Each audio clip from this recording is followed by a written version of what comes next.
On the morning of February 18, 1977, a woman named Catherine Mills stood in the kitchen of her ranch-style home in Bethesda, Maryland, watching her husband pour coffee into his thermos.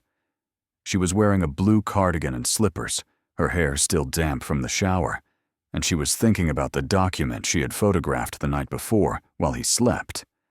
The document contained technical specifications for a satellite guidance system that the United States was developing in partnership with NATO allies, and by the end of the week, those specifications would be sitting on a desk in Moscow. Because Catherine Mills, the devoted wife, the quiet neighbor, the woman who grew tomatoes in her backyard and attended Mass every Sunday, was not who anyone thought she was. Her real name was Yekaterina Volkov, and she had been living a lie for nearly 8 years. Her husband, James Mills, worked as a senior analyst at the National Security Agency.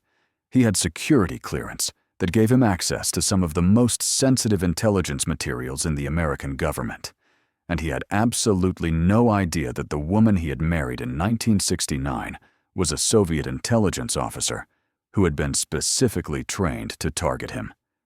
This is the story of how one woman infiltrated the heart of American intelligence operations during one of the most dangerous periods of the Cold War, how she maintained her cover through marriage, motherhood, and mounting suspicion, and how, when everything finally began to unravel, she made a series of choices that would destroy multiple lives, including her own. It begins not in Maryland, but in a training facility outside Moscow in 1968, where a young woman was being prepared for what Soviet intelligence called an illegal operation, the kind of mission that required an operative to live under deep cover for years, sometimes decades, with no official protection and no safety net if things went wrong. Yekaterina Volkov was 24 years old when she was selected for the program. She had been born in Leningrad in 1944 during the siege, though she had no memory of those years. Her father had been killed at the front in 1943, and her mother had died of pneumonia in 1946, which meant that Yekaterina had been raised in a state orphanage, the kind of institution that produced either broken people or exceptionally resilient ones. She fell into the latter category. According to files that were later recovered from KGB archives, she had been identified at age 16 as a potential candidate for intelligence work. The assessments noted that she was intelligent, disciplined, and possessed an unusual ability to observe people without being observed herself. She was also, according to one evaluator's notes, emotionally detached in a way that suggested she would be capable of maintaining a cover identity under prolonged stress without succumbing to attachment or sentiment. The training program she entered in 1967 was rigorous and comprehensive. She studied English until she could speak it without any trace of an accent. She memorized American history, pop culture, regional dialects, social customs, the kinds of details that would allow her to pass as someone who had grown up in the Midwest or the South or New England. She learned tradecraft, dead drops, brush passes, encryption, surveillance detection, counter-surveillance techniques. And she learned how to build relationships with targets, how to identify vulnerabilities, exploit loneliness, manipulate trust. By the time she completed her training in early 1968, she had been transformed into someone else entirely. The identity that had been constructed for her was Catherine Ann Brennan, born in 1944 in Cleveland, Ohio, to parents who had died in a car accident in 1962. The legend was solid. There were birth certificates, school records, employment documents, a social security number, everything necessary to withstand scrutiny. The KGB had invested years in building identities like this, planting documentation in American bureaucratic systems, creating paper trails that would hold up under investigation. Catherine Brennan had never existed, but on paper, she looked entirely real. In May of 1968, Yekaterina, now Catherine, arrived in the United States on a tourist visa. She entered through New York, spent several weeks moving through the East Coast, establishing a presence, opening a bank account, renting a small apartment in Philadelphia. She found work as a secretary at a law firm, nothing glamorous, but steady employment that gave her a reason to be in the city and a story to tell when people asked what she did. And then she waited. Because the mission she had been given was not to steal secrets immediately, but to position herself over the long term, to build a life that would eventually provide access to someone who had the kind of information Moscow wanted. The target had already been identified. James Allen Mills, 29 years old, a cryptographer working for the National Security Agency at Fort Meade in Maryland. He was brilliant, according to his personnel file, but socially awkward, recently divorced, and prone to the kind of isolation that made people vulnerable. The KGB had been tracking him for over a year, watching his routines, cataloging his habits, and they had concluded that he was an ideal target for what they called a honey trap operation. Someone lonely, someone who wanted connection, someone who could be approached in a way that seemed organic and innocent. Catherine's instructions were straightforward: encounter him in a context that seemed natural, establish a relationship, and over time, gain access to the materials he worked with. It was not expected to happen quickly. The timeline for an operation like this was measured in years, not months. Patience was the most important asset an illegal operative could possess. The first contact occurred in September of 1968 at a bookstore in Georgetown. Catherine had been informed that James Mills frequented the store on Saturday afternoons, browsing the history and science sections, often spending an hour or more before leaving without purchasing anything. She positioned herself in the same aisle, holding a book on astronomy, which she had been told was one of his interests. When he reached past her to pull a volume from the shelf, she apologized for being in his way. He apologized for reaching across her, and they stood there for a moment, two people who had just collided in the awkward choreography of public spaces. She asked him if the book he had chosen was any good. He said he didn't know, he hadn't read it yet.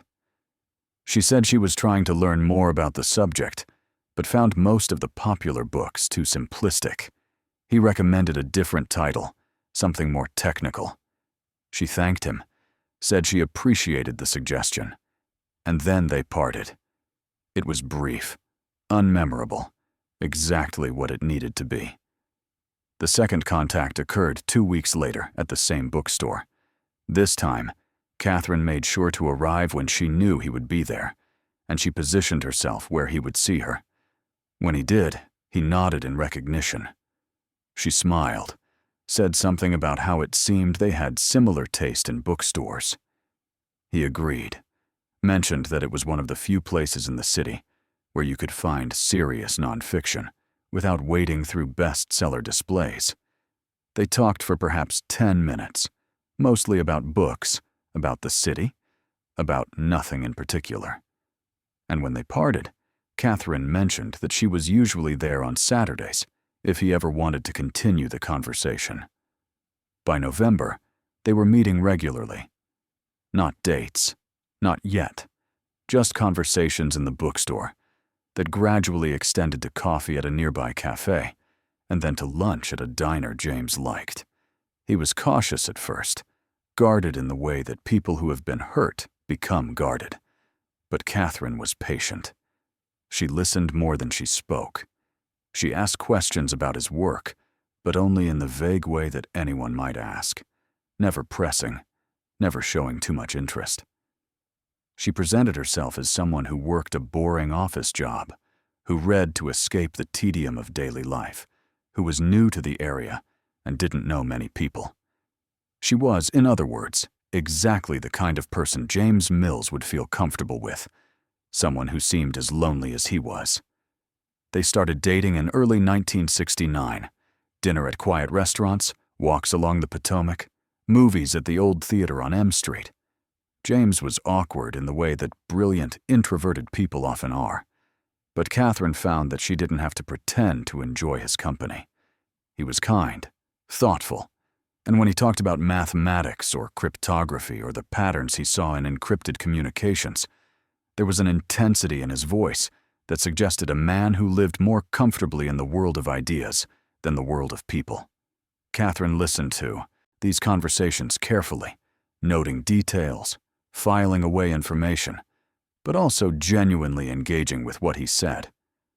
The best cover identities, she had been taught, were built on foundations of truth. The more real the relationship felt, the less likely anyone was to suspect it was anything other than what it appeared to be. They were married in June of 1969 in a small ceremony at a courthouse in Rockville. James's mother attended, along with a handful of his colleagues from the NSA. Catherine had no family, she explained, which was true in a sense, though not in the way James understood it. They moved into a house in Bethesda, a modest 3-bedroom ranch on a quiet street where neighbors kept to themselves and no one asked too many questions. Catherine quit her job at the law firm, explaining that she wanted to focus on making their house a home. And for the next several months, she did exactly that.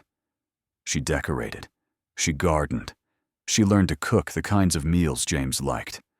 She attended social functions with his colleagues, played the role of the supportive wife, smiled at the right moments, laughed at jokes that weren't funny, and she waited for James to bring work home. It took longer than she expected. James was careful about security protocols, more careful than many of his colleagues, and for the first year of their marriage, he rarely discussed his work in any detail and never brought classified materials into the house. But people get comfortable, routines develop, trust deepens. And by late 1970, James had begun to relax some of his caution.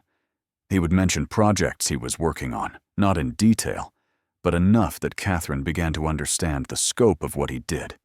He was working on encryption algorithms, developing systems to protect American communications from Soviet interception.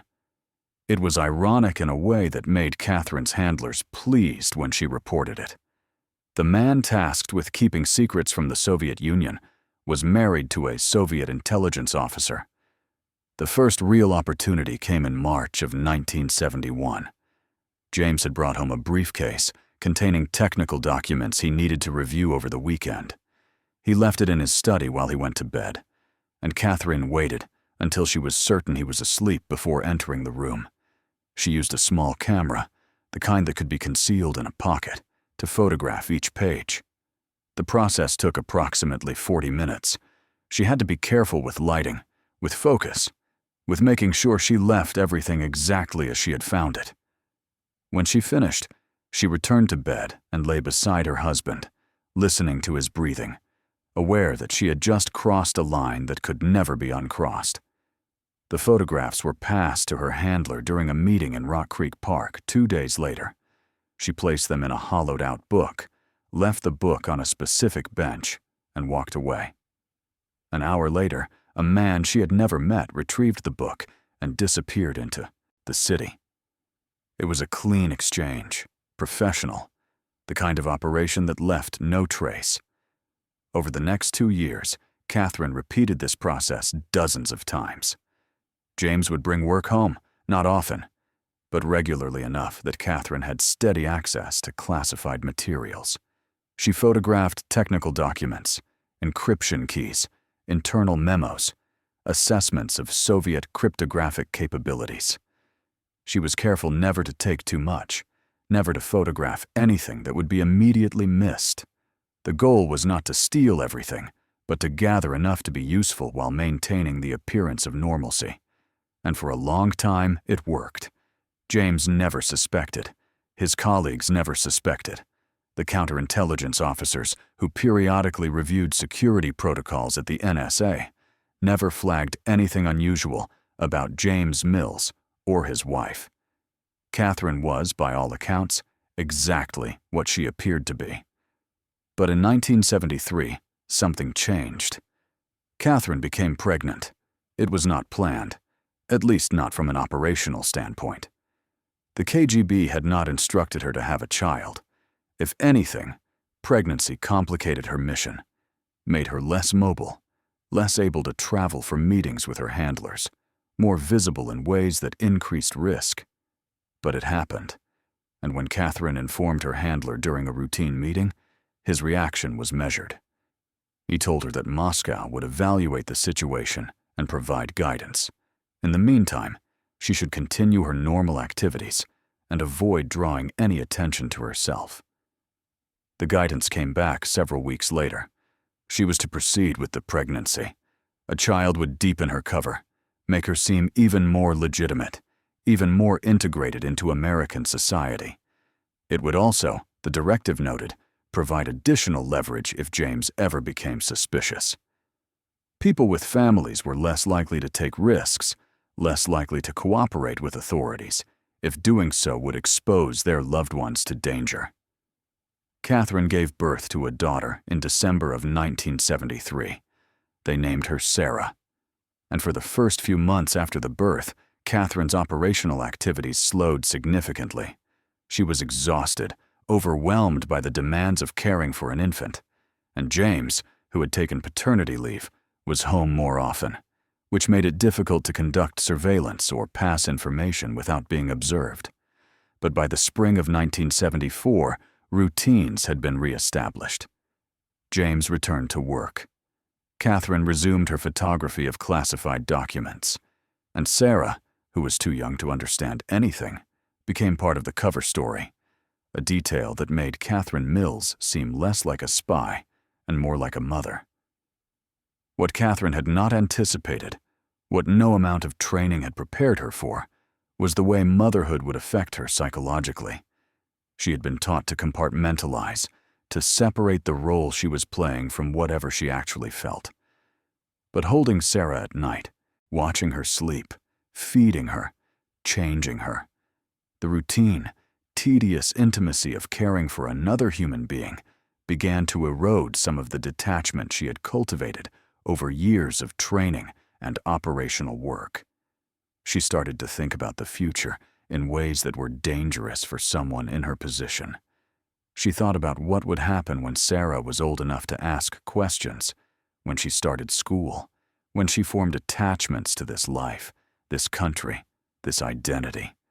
She thought about what it would mean to raise a child in a lie, to know that everything Sarah believed about her mother was false.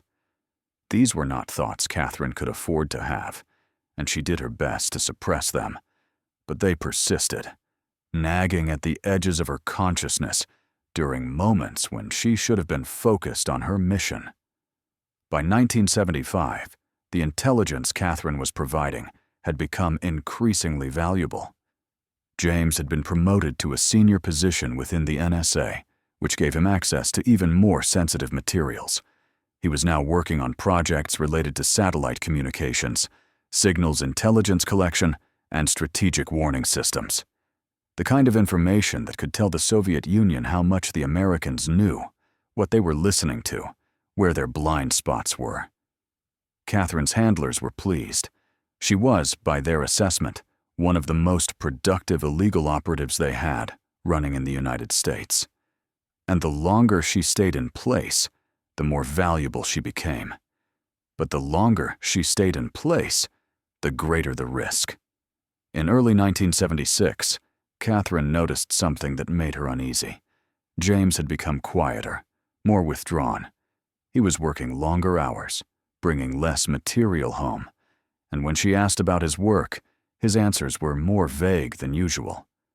At first, she thought it was stress. The NSA was under increasing pressure to improve security after a series of leaks, and defections had embarrassed the intelligence community. But then, one evening in March, James asked her a question that made her blood run cold. He asked if she had ever met anyone from her family in Ohio, anyone who could verify the stories she had told him about her childhood. Catherine kept her voice steady. She asked why he was asking. He said it was nothing, just a conversation he'd had with a colleague who mentioned that security reviews were being expanded, that family backgrounds were being scrutinized more carefully. He said he realized he didn't know much about her past, and he thought it might be good to have documentation, just in case anyone ever asked. Catherine told him there was no one left to ask. Her parents were dead. She had been an only child. The people who had known her family were either gone or had moved away decades ago. James accepted this explanation, but Catherine could see in his eyes that something had shifted. He was questioning, not overtly, not yet, but the foundation of trust they had built was beginning to crack. She reported the conversation to her handler at their next meeting. His response was blunt. If James was asking questions, it meant someone at the NSA was asking questions. Counterintelligence reviews didn't happen in isolation. They were triggered by something: a flag in a security audit, a tip from an informant, an anomaly in someone's background. Catherine was instructed to be extremely careful, to avoid any behavior that might deepen James's suspicions, and to prepare for the possibility that she might need to exfiltrate on short notice. The next 6 months were the most stressful of Catherine's operational career. She continued photographing documents when she could, but opportunities were fewer. James was bringing less work home, and when he did, he was more careful about securing his briefcase, locking his study, making sure nothing was left out overnight. Catherine's meetings with her handler became less frequent. The risk of surveillance had increased, and the KGB was being cautious. In August of 1976, Catherine learned she was pregnant again.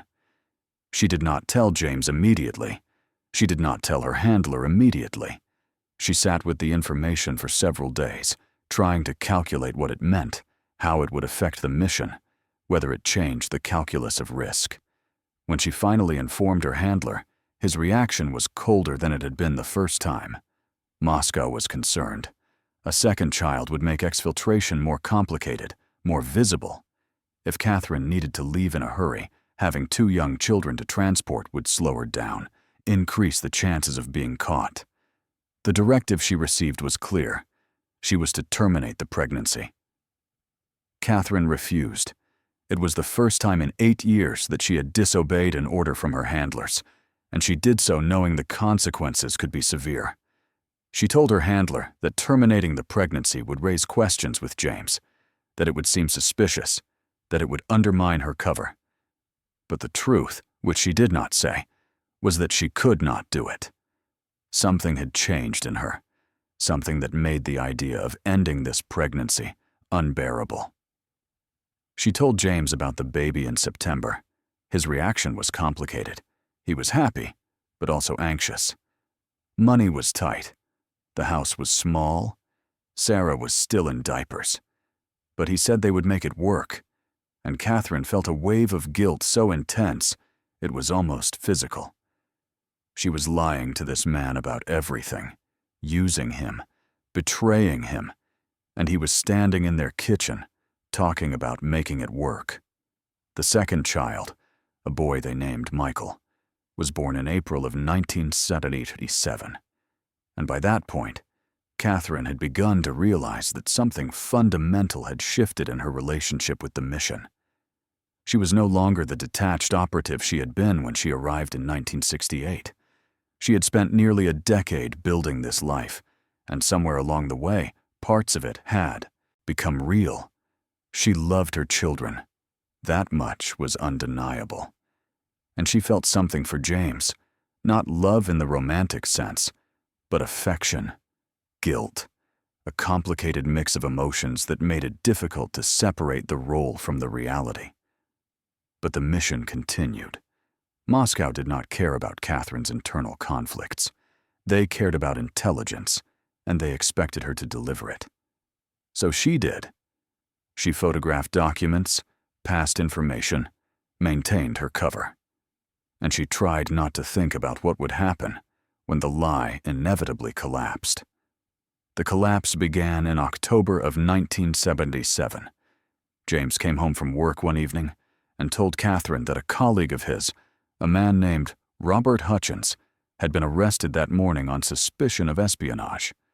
Hutchins had worked in the same division as James, had access to similar materials, and according to preliminary reports, had been passing information to the Soviet Union for at least 3 years. The arrest had triggered a comprehensive security review of everyone in the division, which meant James would be subjected to a new round of background checks, polygraph examinations, and interviews. Catherine listened to this information with a sense of inevitability.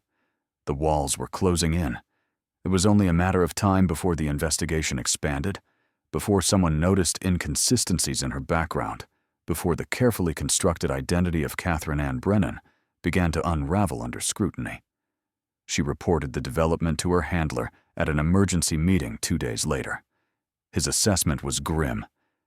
If the NSA was conducting a comprehensive review, they would eventually identify her. The only question was how much time she had before that happened. Moscow's instruction was to prepare for immediate exfiltration. She was to gather essential documents, secure emergency funds that had been hidden for precisely this purpose, and wait for the signal to leave. But Catherine hesitated. Leaving meant abandoning Sarah and Michael. They were 3 years old and 6 months old, respectively. Too young to travel without raising questions, too young to understand what was happening. If she tried to take them with her, the logistics would be nearly impossible. Border crossings, flights, transits through multiple countries, all while trying to keep 2 small children quiet and inconspicuous. And even if she succeeded in getting them out of the country, what kind of life would they have in the Soviet Union? They would be foreign, marked, the children of a defector. They would never fit in. But if she left without them, she would be abandoning her children to grow up believing their mother had disappeared or died, or simply chosen to leave them. And James, who would inevitably be investigated and interrogated, would be left to raise them alone while trying to make sense of the fact that his entire marriage had been a lie. Catherine spent the next 2 weeks in a state of paralysis. She could not bring herself to execute the exfiltration plan, but she also could not see a way to stay. Every day that passed increased the risk that the investigation would reach her. Every conversation with James felt like it might be the last normal conversation they would ever have. Every time she put Sarah to bed or fed Michael, she wondered if it was the last time she would do these things. And then, on November 3rd, 1977, James came home early from work. He walked into the kitchen where Catherine was preparing dinner, and he stood there for a long moment, just looking at her. His face was pale, his expression unreadable. He said they needed to talk. He said the FBI had been asking questions about her. He said they couldn't verify parts of her background, that there were inconsistencies in her employment records from before they met, that her social security number had been flagged as potentially fraudulent. He said the investigators wanted to interview her, and he needed to know if there was anything she needed to tell him before that happened. Catherine set down the knife she had been using to chop vegetables. She looked at her husband, at this man she had spent 8 years lying to, and she made a decision. She told him the truth. Not all of it, not immediately, but enough. She told him her real name. She told him she had been born in the Soviet Union. She told him she had been sent to the United States to gather intelligence. She told him she had married him because that was her mission. James stood there, not moving, not speaking, as Catherine continued. She told him about the documents she had photographed, the meetings with her handlers, the years of deception. She told him she had never meant for it to go on this long, that she had never intended to have children, that everything had become more complicated than it was supposed to be. And then she stopped talking and waited for James to respond. He did not yell. He did not cry. He stood there, processing what he had just been told, and when he finally spoke, his voice was very quiet. He asked if anything about their marriage had been real. Catherine said she didn't know anymore. She said it had started as an operation, but that somewhere along the way, parts of it had become real, at least for her. She said she loved their children. That much she was certain of. James asked what she was planning to do. Catherine said she was supposed to leave, to return to the Soviet Union before the FBI could arrest her. She said her handlers had given her an exfiltration plan, that she was supposed to execute it immediately. She said she hadn't been able to do it because she didn't want to leave Sarah and Michael. James asked if she wanted him to help her escape. Catherine said no. She said she didn't know what she wanted. She said she was trapped between two lives, and there was no version of the future where everyone she cared about wasn't destroyed. They stood there in the kitchen, the dinner, half prepared on the counter, the children in the other room, and they tried to figure out what to do next. James said he should call the FBI, that it was his legal obligation, that every moment he delayed made him complicit. Catherine said she understood. She said she wouldn't blame him. She said she deserved whatever happened. But James didn't call. Instead, he sat down at the kitchen table and put his head in his hands, and for a long time, neither of them spoke. What happened over the next 48 hours would later be described by investigators as one of the strangest developments in the case. James Mills did not immediately report his wife's confession to authorities. Instead, he spent 2 days trying to decide what to do, weighing his loyalty to his country against his responsibility to his children, trying to calculate the least destructive outcome in a situation where every option led to devastation. Catherine, for her part, did not flee. She stayed in the house, took care of Sarah and Michael, and waited for James to make a decision. On November 5th, James finally called the FBI. He told them he had information about a security breach, that he needed to speak with someone immediately, that it involved his wife. Within 2 hours, federal agents had arrived at the house. Catherine was arrested without incident. She did not resist. She did not try to run. She simply kissed Sarah and Michael goodbye, told them she loved them, and allowed herself to be taken into custody. Sarah, who was old enough to understand that something was wrong, cried. Michael, who was still an infant, did not react. The interrogation that followed was extensive. Catherine was held at a secure facility in Northern Virginia, and over the course of several weeks, she was questioned by FBI counterintelligence officers, CIA analysts, and NSA security personnel. She cooperated fully. She provided details about her recruitment, her training, her handlers, the intelligence she had gathered, and the methods she had used. She named other operatives she knew about, though her knowledge was limited by the compartmented nature of Soviet intelligence operations. She explained the exfiltration plan she had been given, the safe houses and contacts that were supposed to facilitate her return to Moscow, and she answered every question about her relationship with James, about how the marriage had developed, about what she had felt, and when. The case against Yekaterina Volkov, as she was now officially identified, was overwhelming. She pleaded guilty in early 1978 to multiple counts of espionage, conspiracy, and acting as an unregistered agent of a foreign government. The trial, such as it was, took place in a closed proceeding due to the classified nature of the evidence. And in March of 1978, Catherine was sentenced to 35 years in federal prison. She was transferred to a women's correctional facility in West Virginia, and for the next several years, she disappeared from public view. James Mills, meanwhile, was placed under investigation to determine whether he had been complicit in his wife's activities. The conclusion, reached after months of review, was that he had been an unwitting victim. He had not known what Catherine was doing.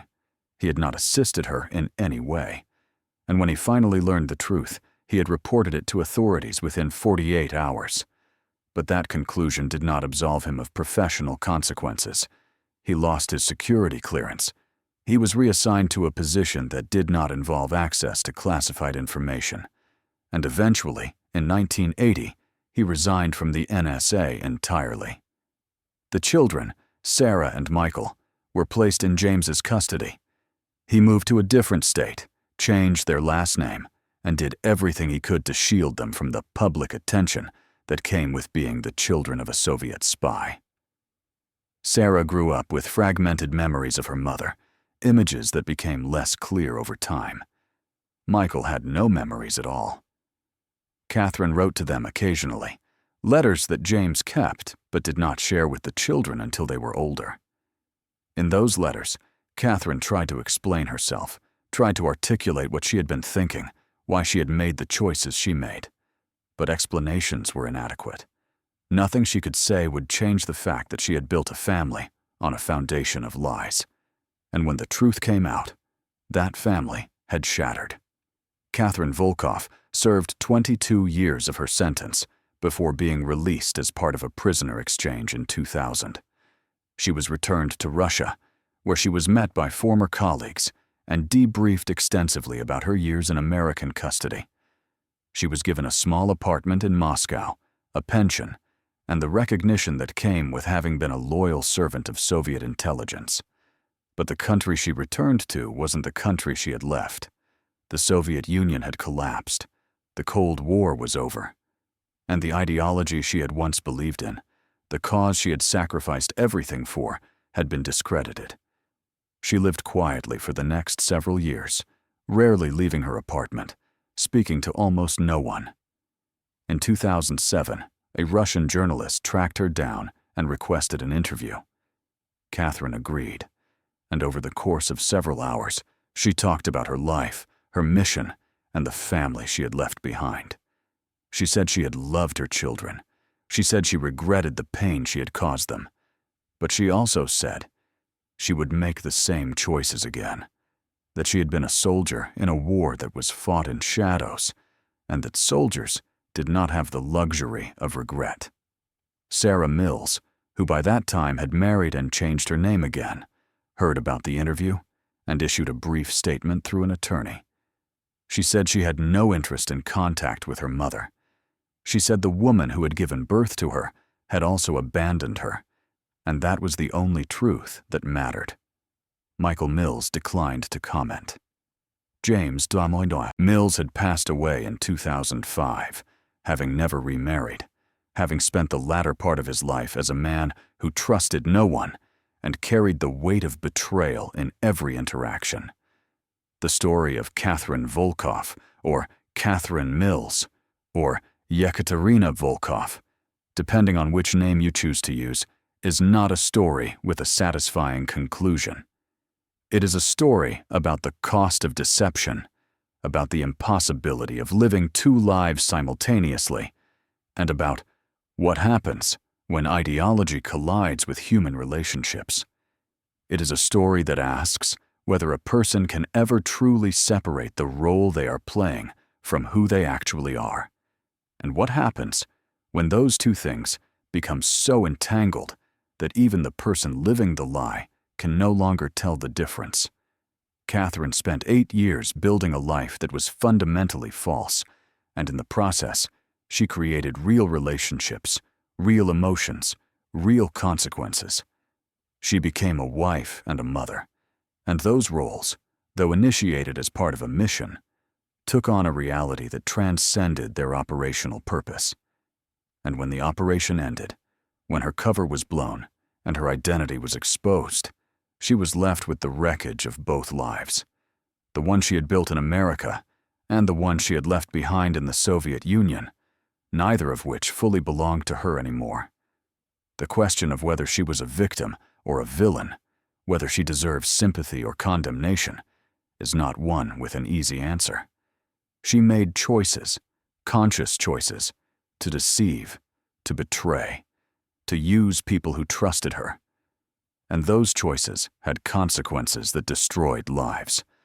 But she was also a product of a system that trained her to do exactly what she did, that identified her as useful and shaped her into a tool, that sent her into a situation where success required the complete erasure of her own identity. She was both perpetrator and victim, both betrayer and betrayed. And the tragedy of her story is that she ended up destroying herself, along with everyone else. Yekaterina Volkov died in Moscow in 2019 at the age of 75. Her death was noted briefly in Russian media, described as the passing of a former intelligence officer who had served during the Cold War. There was no mention of her family in America, no acknowledgement of the children she had left behind, or the husband she had deceived. She was buried in a cemetery on the outskirts of the city, in a plot marked with a simple stone that bore her Russian name and the dates of her birth and death. And that was the end of it. Or at least, that was the end of her story. But the consequences of what she did, the damage she caused, the lives she altered, those things continued long after she was gone. Sarah and Michael Mills grew up without their mother, raised by a father who struggled to trust anyone, marked by a history they had no part in creating. They built lives, had families of their own, tried to move forward. But the shadow of what their mother had done, what she had been, remained. A permanent fixture in their personal histories, something they could never fully escape. And James Mills, who had believed he was married to someone who loved him, who had built a life with someone he thought he knew, spent his final years alone, unable to reconcile the woman he had married with the operative she had actually been. He died not knowing which parts of their relationship had been real, if any, not knowing whether the woman he had loved had ever existed at all. The case of Yekaterina Volkov is not unique in the annals of Cold War espionage. There were others like her, men and women who lived under deep cover, who built false identities and maintained them for years, who sacrificed their real lives for the missions they were given. But her story is particularly tragic because of the family she created, the children she brought into the world as part of her cover, who became real people with real lives, who suffered real consequences for decisions that were made before they were born. She walked out of a training facility in Moscow in 1968 as one person and arrived in the United States as someone else. And over the course of 8 years, she became so entangled in the identity she had created that when it finally collapsed, she lost both versions of herself. She could not return to who she had been, and she could not remain who she had become.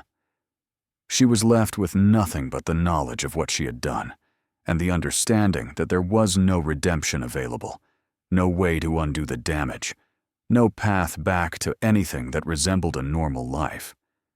This is the story of the woman who lived a lie, and the family that paid the price.